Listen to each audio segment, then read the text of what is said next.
Olá, mulheres! Hoje é a nossa leitura 125 de 365 dias. Iremos iniciar lendo Juízes, capítulo 21, a partir do verso 1. Vamos juntas?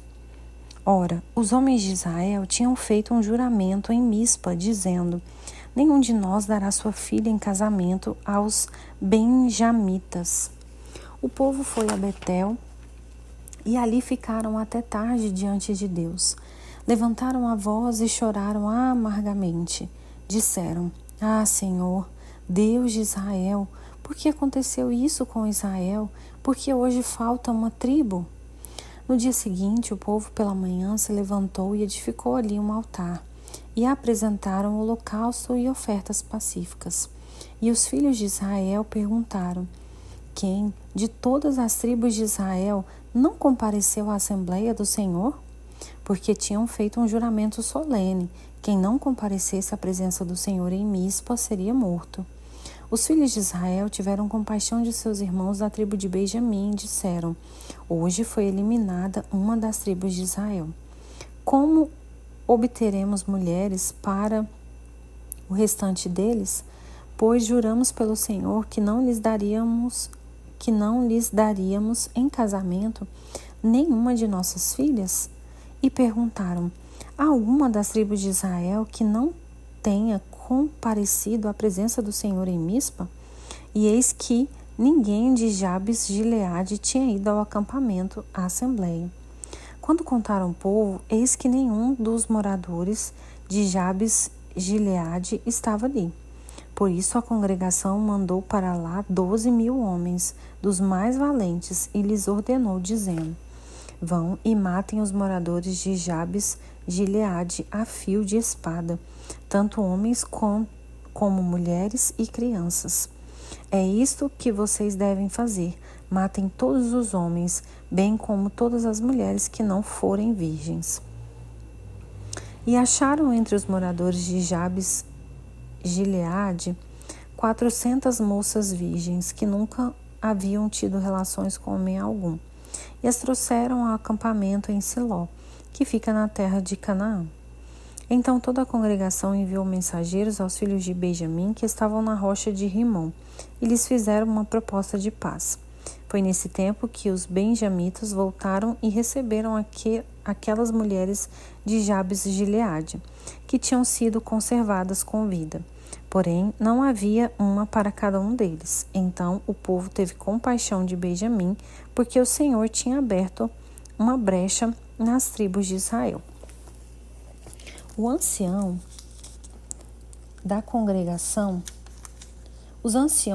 da congregação disseram: como obteremos mulheres para os que sobraram, visto que as mulheres dos benjamitas foram exterminadas? Disseram mais: deve haver uma herança para os benjamitas que sobraram, pois nenhuma tribo de Israel deve ser destruída. Porém, nós não podemos dar a eles as nossas filhas em casamento, porque os filhos de Israel juraram, dizendo: maldito o que der mulher aos benjamitas. Então disseram: eis que de ano em ano há uma solenidade do Senhor em Siló. Siló fica ao norte de Betel, ao lado da nascente do sol, pelo caminho que vai de Betel a Siquém, e ao sul de Lebona. Então deram uma ordem aos filhos de Benjamim, dizendo: vão e se escondam nas vinhas. Fiquem vigiando. Quando as moças de Siló saírem a dançar em rodas, saiam das vinhas e cada um agarre uma mulher para si. Então voltem para a terra de Benjamim. Quando os pais ou os irmãos delas vierem se queixar a nós, diremos: tenham pena deles por amor de nós, pois na guerra contra Jabes de Gileade não conseguimos mulheres para todos eles, e vocês não as deram a eles, pois neste caso seriam culpados de quebrar o juramento. Assim fizeram os filhos de Benjamim, e dentre as moças que saíram para dançar, eles tomaram para si mulheres conforme o número deles. Depois voltaram para sua herança, reedificaram as cidades e habitaram nelas. Então os filhos de Israel também partiram dali, cada um para sua tribo, para sua família e para sua herança. Naqueles dias não havia rei em Israel. Cada um fazia o que achava mais certo. Continuando, leremos agora Rute, capítulo 1, a partir do verso 1. Nos dias em que os juízes julgavam, houve fome na terra de Israel, e um homem de Belém de Judá foi morar por algum tempo na terra de Moabe, com a sua mulher e os seus 2 filhos. Este homem se chamava Elimeleque, e sua mulher se chamava Noemi. Os filhos se chamavam Malom e Quilion. Eram efrateus de Belém de Judá. Foram à terra de Moabe e ficaram ali. Algum tempo depois, Elimeleque, o marido de Noemi, morreu, e ela ficou sozinha com os 2 filhos. Estes casaram com mulheres moabitas. O nome de uma delas era Orfa, e o nome da outra era Rute, e ficaram ali quase 10 anos. Depois morreram também Malom e Quilion, os 2 filhos de Noemi, e assim ela ficou sozinha, sem os 2 filhos e sem o marido. Então Noemi voltou da terra de Moabe com as suas noras, porque ainda em Moabe ouviu que o Senhor havia se lembrado do seu povo, dando-lhe alimento. Assim ela saiu do lugar onde havia morado e as 2 noras estavam com ela. Enquanto caminhavam, voltando para a terra de Judá, Noemi disse às suas noras: "Vão agora e voltem cada uma para a casa de sua mãe. E que o Senhor seja bondoso com vocês, assim como vocês foram bondosas com os que morreram e comigo. O Senhor faça com que vocês sejam felizes, cada uma na casa do seu novo marido." E deu um beijo em cada uma delas. Elas, porém, começaram a chorar alto e lhe disseram: "Não, nós iremos com a senhora para junto do seu povo." Mas Noemi disse: "Voltem, minhas filhas, porque vocês iriam comigo? Vocês acham que eu ainda tenho filhos em meu ventre para que casem com vocês? Voltem, minhas filhas, vão embora, porque sou velha demais para ter marido.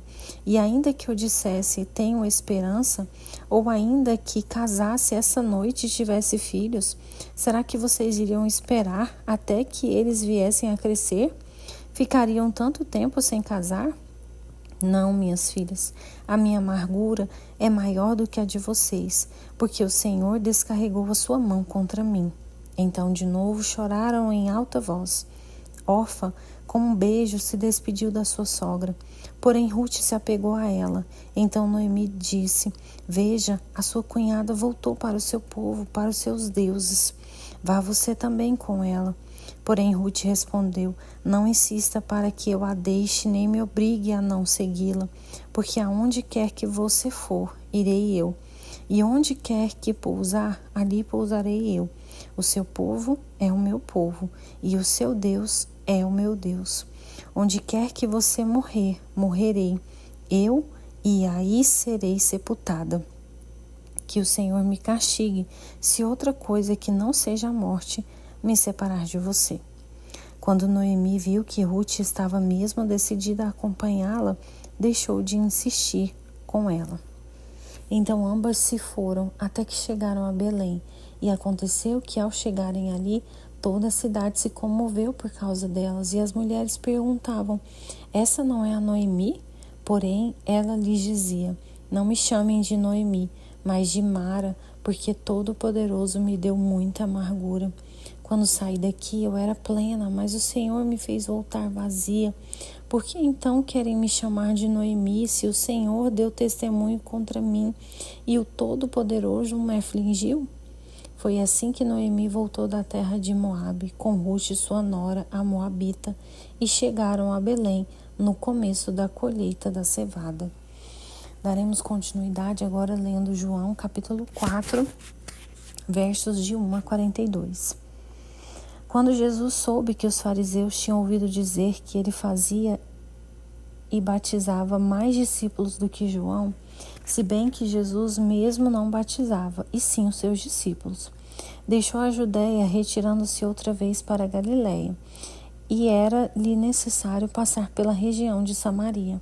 Assim Jesus chegou a uma cidade samaritana chamada Sicar, perto das terras que Jacó tinha dado ao seu filho José. Ali ficava o poço de Jacó. Cansado da viagem, Jesus sentou-se junto ao poço. Era por volta de meio-dia. Nisso veio uma mulher samaritana tirar água e Jesus lhe disse: "Dá-me um pouco de água", pois os seus discípulos tinham ido à cidade comprar alimentos. Então a mulher samaritana perguntou a Jesus: "Como, sendo o Senhor um judeu, pede água a mim, que sou uma mulher samaritana?" Ela disse isso porque os judeus não se dão com os samaritanos. E Jesus respondeu: "Se você conhecesse o dom de Deus e quem é que está ali pedindo água para beber, você pediria e ele lhe daria água viva." Ao que a mulher respondeu: "Senhor, não tem balde e o poço é fundo. De onde vai conseguir essa água viva? Por acaso o Senhor é maior do que Jacó, nosso pai, que nos deu o poço, do qual ele mesmo bebeu, assim como seus filhos e o seu gado?" Jesus respondeu: "Quem beber dessa água voltará a ter sede, mas aquele que beber da água que eu lhe der, nunca mais terá sede. Pelo contrário, a água que eu lhe der será nele uma fonte a jorrar para a vida eterna." A mulher lhe disse: "Senhor, quero que me dê essa água, para que eu não mais tenha sede, nem precise vir aqui buscá-la." Jesus disse: "Vá, chame o seu marido e volte aqui." Ao que a mulher respondeu: "Não tenho marido." Então Jesus disse: "Você tem razão ao dizer que não tem marido, porque já teve 5, e esse que agora tem não é seu marido. O que você disse é verdade." A mulher então lhe disse: "Agora eu sei que o Senhor é um profeta.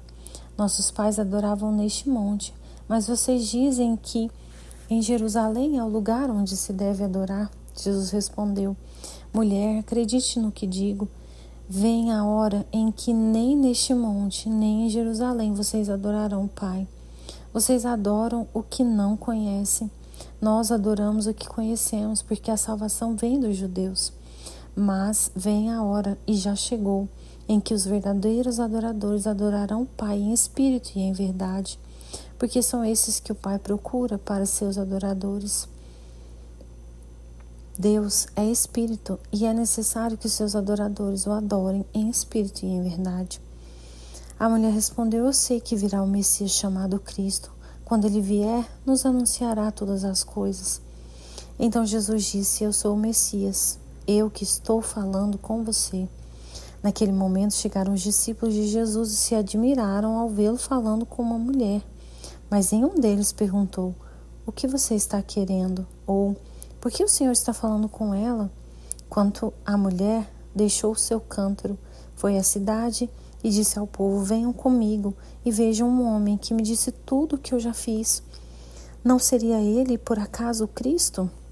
Então saíram da cidade e foram até onde Jesus estava. Enquanto isso, os discípulos pediram a Jesus, dizendo: "Mestre, como?" Mas ele lhes disse: "Tenho para comer uma comida que vocês não conhecem." Então os discípulos começaram a dizer entre si: "Será que alguém lhe trouxe algo para comer?" Jesus lhes declarou: "A minha comida consiste em fazer a vontade daquele que me enviou e realizar a sua obra. Vocês não dizem que ainda faltam 4 meses até a colheita? Eu, porém, lhes digo: levantem os olhos e vejam os campos, pois estão maduros para a colheita.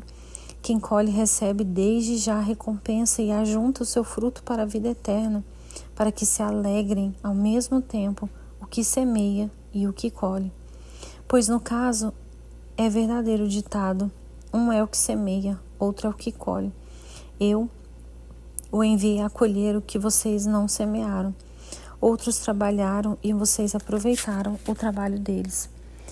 Muitos samaritanos daquela cidade creram em Jesus por causa do testemunho da mulher que tinha dito: "Ele me disse tudo o que eu já fiz." Quando, pois, os samaritanos foram até Jesus, pediram-lhe que permanecesse com eles. E Jesus ficou ali 2 dias. Muitos outros creram nele por causa da palavra de Jesus e diziam à mulher: "Agora não é mais por causa do que você falou que nós cremos, mas porque nós mesmos ouvimos e sabemos que este é verdadeiramente o Salvador do mundo." Continuando, leremos agora Salmos 105, versos de 1 a 15. Deem graças ao Senhor, invoquem o seu nome, tornem conhecido entre os povos os seus feitos. Cantem a Deus, cantem louvores a Ele, falem de todas as suas maravilhas, gloriem-se no seu santo nome, alegrem-se o coração dos que buscam o Senhor. Busquem o Senhor e o seu poder, busquem continuamente a sua presença. Lembrem-se das maravilhas que Ele fez, dos seus prodígios e dos juízos de seus lábios. Vocês, descendentes de Abraão, seu servo, vocês, filhos de Jacó, seus escolhidos. Ele é o Senhor nosso Deus. Os seus juízos permeiam toda a terra.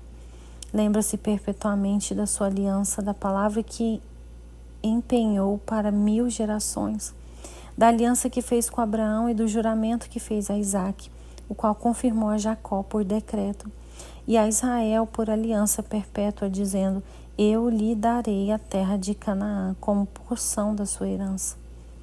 Quando eles eram um pequeno número, pouquíssimos e estrangeiros na terra de Canaã, quando andavam de nação em nação, de um reino para o outro reino, Deus não permitiu que ninguém os oprimisse.